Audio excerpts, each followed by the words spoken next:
Welcome to Feature Friday, where we explore some of the very cool things in our Roof Wizard software.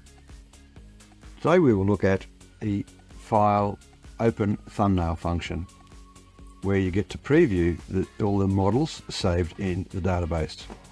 So we go up to File, Open Thumbnails, select the database we wish to open,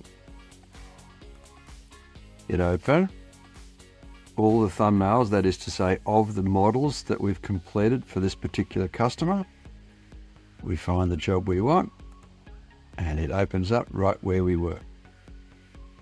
Quick and easy way to make sure you're opening up the right job. Hope that works for you. We'll see you next time on Feature Friday.